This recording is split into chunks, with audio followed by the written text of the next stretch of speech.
1 week to go, just 7 days till the all-important midterm elections, and we are getting our first indicator of the impact of last week's news, from the pipe bombs to Pittsburgh. President Trump losing 4 points from his approval rating and seeking his disapproval rate. We're seeing that going up to that same 4 points here. You see the numbers on your screen. Clearly, the president, he's going to try and reverse that negative momentum. But what does that mean for the battles for Congress?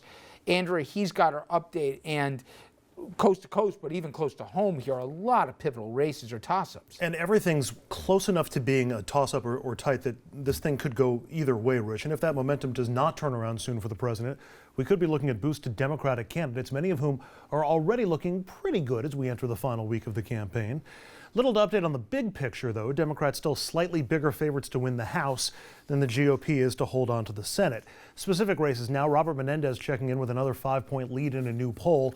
Every day he keeps his poll leads, he becomes more and more of a favorite to win, even if he is underperforming the state's 13-point Democratic lean.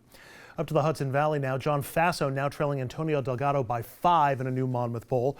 This in a district that should lean to Faso by 5.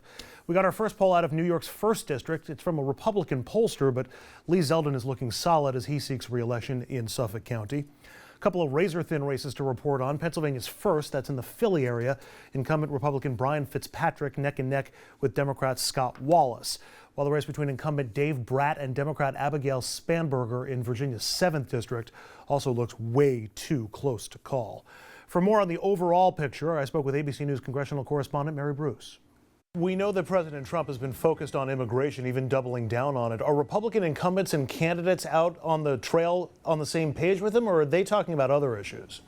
Look, you are seeing a lot of Republican candidates follow the president's lead here. The president has been very transparent in making clear that he feels that immigration is a winning issue for Republicans as they head into these elections. The president feels that this is an issue that excites his base, that can help boost voter turnout, and he's using that in campaign stop after campaign stop, hammering away at the issue of immigration, using that as an opportunity to argue that if you vote for the Republican candidate, that they will continue to promote his immigration agenda, that if you vote for the Democrat, of course, that he says they will not. And so the president is using this very clearly as an issue to try and excite his base. And you are seeing many Republican candidates also hammering away at the issue of immigration as well. What about Democrats? Are they still focused on pocketbook issues and health care? And are they using Trump as an argument to vote Democratic? Absolutely. Healthcare, healthcare, healthcare. I have to tell you, I've spent a fair amount of time out on the trail crisscrossing this country, and every single voter that I have talked to mentions those kitchen table issues, the economy, taxes, healthcare. That's on both sides of the aisle.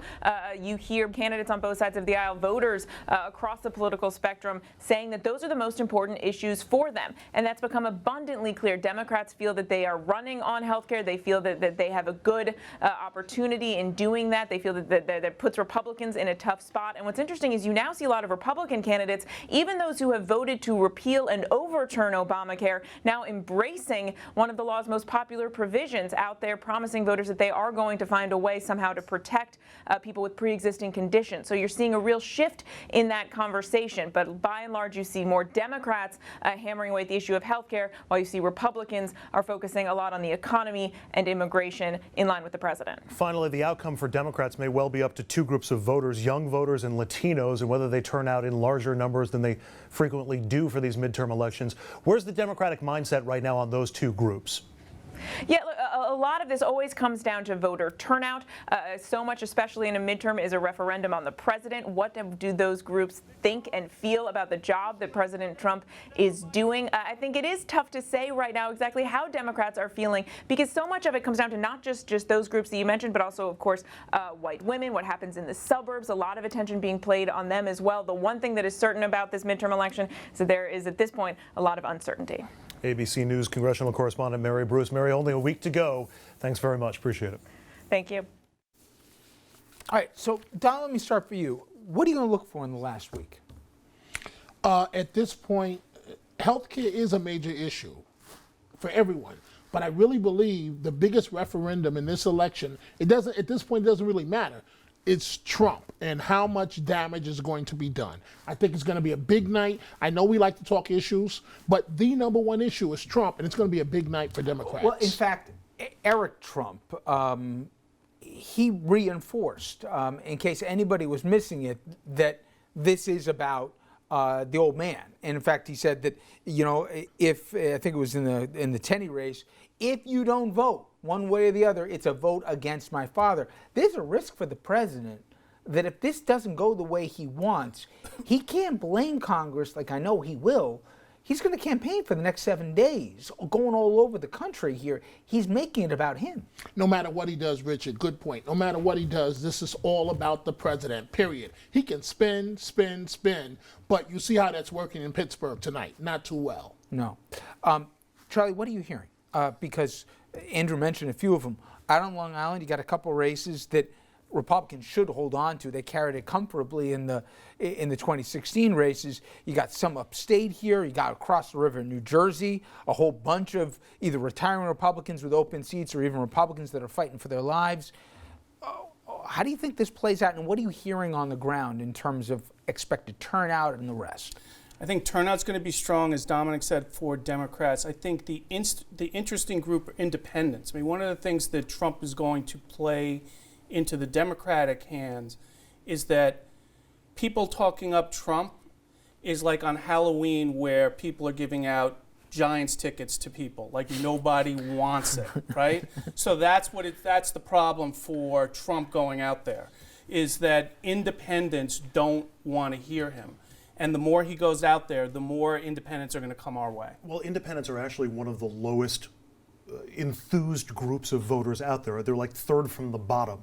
Their level of enthusiasm for this election is where 18 to 29-year-olds normally are, which is the lowest involved voting group. So it's not just that the independents who turn out, will they vote Trump or will they vote Democratic? It's getting more of them in play. I actually think the key for the next week, Trump has lost his news cycle for the last week or so, given the developments that are in the news. He was trying to push the caravan, and then everything that happened with the pipe bombers and the incidents from last week took that news cycle away from him. He said as much in an interview that this has taken us away from this news cycle.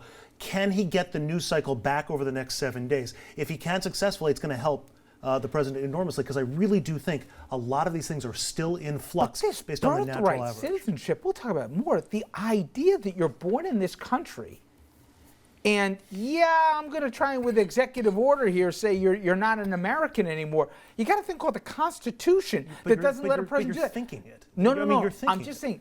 There are going to be, it's the easiest story to write, the amount of Americans, war heroes, actors, even electeds, business you can't do that. I do think there's one more thing. We're going to talk about the House, we're going to talk about Congress, balance of power. The amount of the amount of governors that are up this year. And Charlie, with the census in a couple of years, that is one thing Republicans brilliantly figured out, which was control the state houses, control the legislatures, control the governors.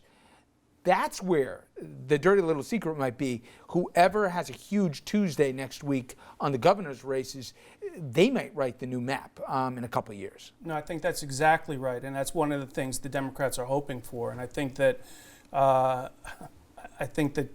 Christmas and Kwanzaa is going to come early.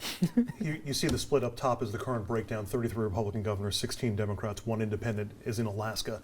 There's the forecast from 538. It should be just about even if those numbers hold.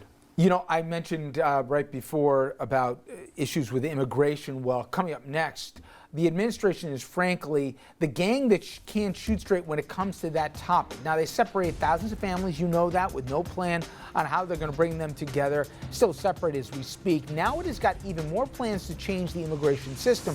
I'll explain more in detail when we get back. Stay with us.